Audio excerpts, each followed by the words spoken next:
and they've been asking, from my understanding, for this information since before I got here. And so in a resort of getting the information and lining it all up, they deemed it unusual data. What they were turning in, they cannot accurately compute a true academic progress rate. And that is something that I think that our institutions, that we have to do a better job understanding all the way around the board, that when you play Division I sports, certain things are required. It's required to have them in their right major. It's required to have a junior college classes articulated so the NCAA can see that. So there's a thing that athletic department, new basketball coach, new athletic director, new chancellor, but we're able to move past that side of basketball punishment. But in the meantime, it's still an institution control part that everybody has to understand, that they line up if you're going to play Division I sports, and we haven't met that need. What you heard from Roman was that he was real controlled, and I thought he was very honest with what he said in terms of talking about the problems at Southern, and he said that the basketball teams basically have been able to do the things they needed to do for graduation, but the issue now is a lack of institutional control with the college, Correct. With the institution itself. Correct. The NCAA has not been able to get the information that they need from the school, not from the athletic department, and not from the coaches. Mm-hmm. But they have not been able to get that. But they are being penalized. Right, they're being penalized.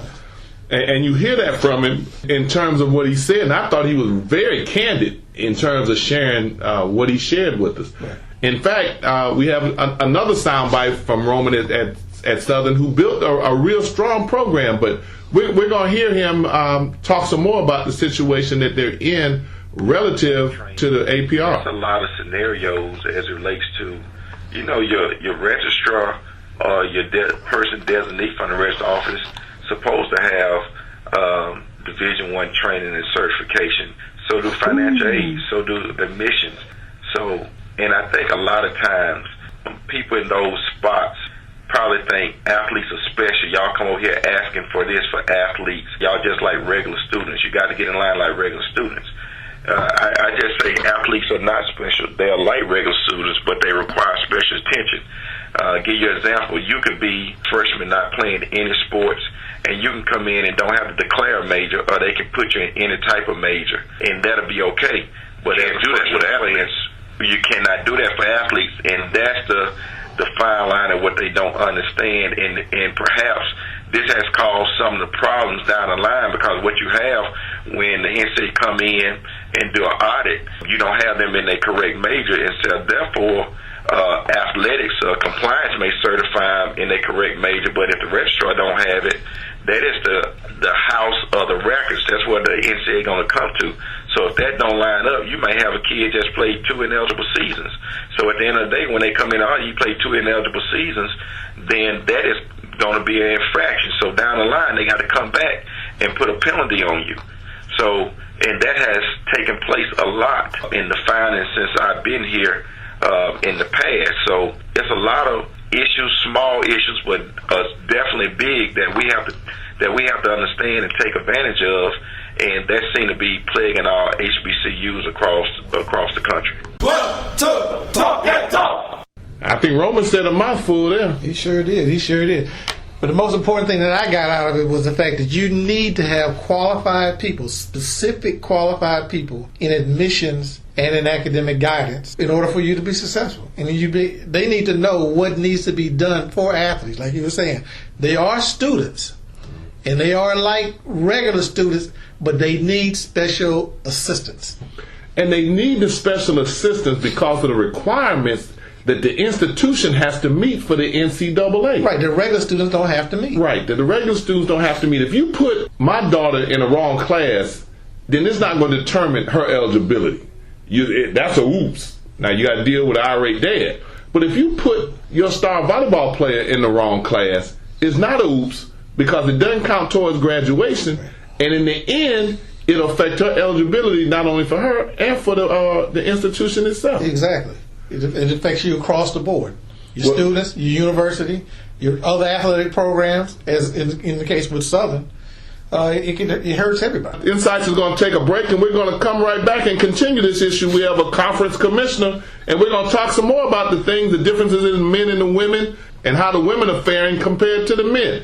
Who do you actually think is doing better, the men athletes or the female athletes? Is Insights. We're taking a break. Let us know if you think the APR is fair.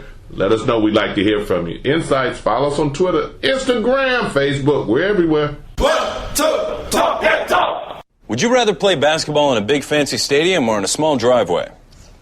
Yes. A big fancy stadium. Oh, really? Why is that? Because you could fit more fans in there. Oh, do you have a lot of fans? Yes. You believe in yourself?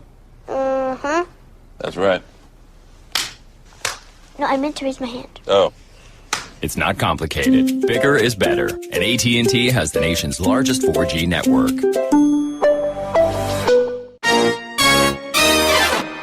This is Insights, and we're back. And what we're going to talk about a little bit is some of the things that are going on relative to some schools that have really done fairly well. We have some information relative to the basketball tournament with the Sweet 16 and the men and women scores. I mean, let's talk about the positive side of it. We actually had 7 women's programs that had a 100% graduation rate. And we had 1 men's program. The men's program was University of Dayton in the Sweet 16. But the women's programs were DePaul, University of Tennessee, University of South Carolina, University of Kentucky, LSU, Notre Dame, Penn State. They all had 100%. Did you notice what league some of them were from? Yeah, I noticed a league, and I also noticed that some of them are very large schools with large support staffs. Okay. With outside of Dayton, outside of University of Dayton, everybody else, very large universities, very major schools, and they have large support staffs, and that's why good support staffs are needed. Okay, just to play the devil's advocate on that, do you think perhaps the entrance requirements that they might have at these particular institutions make a difference? Sure. And I would think that for some of these, they might have had, maybe not 100%, but they might have had outstanding graduation rates just based on the quality of the students that they have and the academic students that are the entrance requirements that are required for those institutions to get in anyway. Right. Yeah, I believe so. I would think so. Well, the lowest women's score out of the Sweet 16 was 61%, and that was Oklahoma State. How many men's teams you think were lower than that out of 16? Out of 16, 4. That's a good guess. Actually, it was University of Florida, UCLA, Tennessee, Iowa State, that's 4, University of Wisconsin, 5, and UConn at 6, and they rounded out the graduation success rate at 8%. 8%. 8, single number, 8%. God, I thought that might get your attention. Left you a little speechless there, didn't it? I'm telling you. Yeah, that would be something that would get you. And actually, the information that we're talking about is from the Institute of Diversity and Ethics in Sport by Dr. Richard Lapchick from the University of Florida. Central Florida. I'm sorry, correct me there. University of Central Florida, you're exactly right. Keeping score when it counts graduation success and academic progress rates for the 2014 NCAA Division I women and men's basketball team. Now, he also said, Dr. Lapchick said, he said it was there's good news regarding academic success in general for both the men and women's Sweet 16 teams. The GSR and the APR rates of the teams are overwhelmingly high. As in the past, the women still do better than the men. Right. He said the most troubling stat in the report come when we look at the historical gap between the graduation rates of white and African American student athletes, which grew substantially for both the men and women's teams in the 2014 Sweet 16 fields. Right. I know the overall graduation success rate for white players decreased slightly from 90% in 2013 to 89% in 2014. But for African American players, it remained the same from 2013 to 2014 at 65%. That's 65%. And just to go a little bit more, the white female basketball player student athletes graduated at 97%. were down a little bit, compared to 84% for African American black female athletes. The 13% gap was 9% points higher than in 2013, which means that the gap is widening, that it's not that it's not decreasing, it's actually increasing. And the gap between the graduation rate between white male basketball players is 98%, which is the only category that actually went up. And for the black male student athletes, it was only 55%. Wow. 55%. The difference is almost 43% in that gap. And the year before, the gap was 27%. So it increased by a substantial increase, which is alarming for those people who are trying to keep up with graduation rate and trying to kind of chart the field and all of that.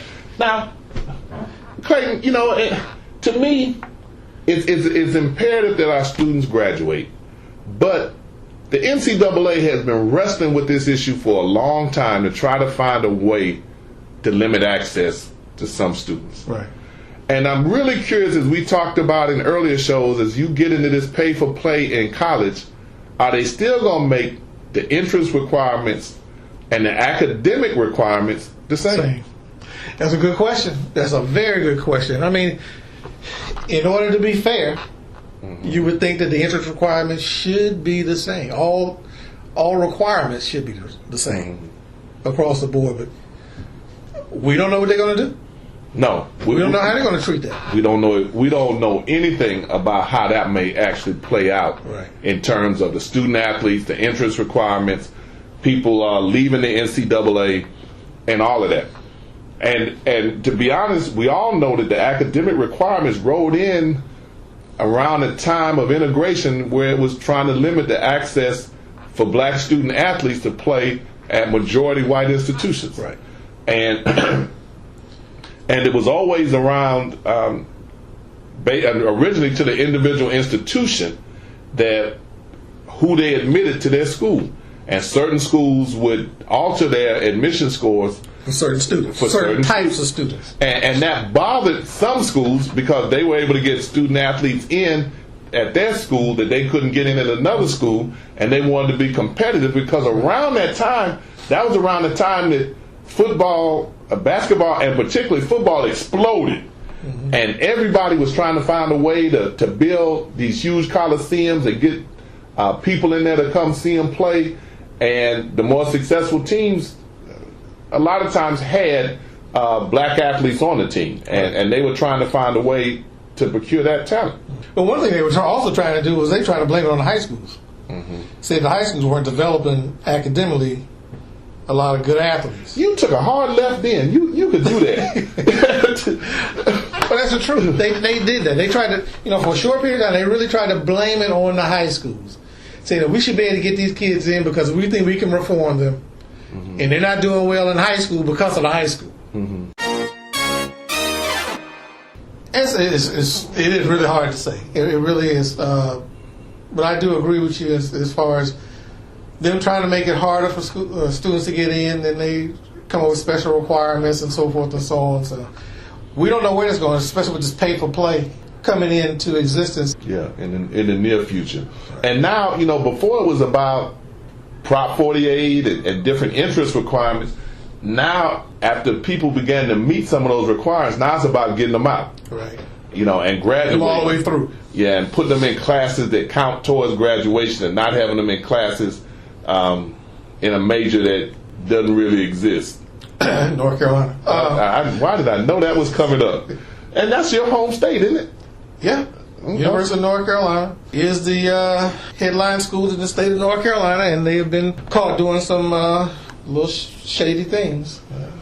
Okay, well, as we get ready to wrap this up and we talk about some of the problems that exist and trying to get people involved, there is a conference that has a lot of that struggles with the APR and the institutions, but they have a progressive commissioner that is actively trying to do some things to correct the problems within their conference. And from an earlier Insight show, because we have a plethora of sound bites we can use now.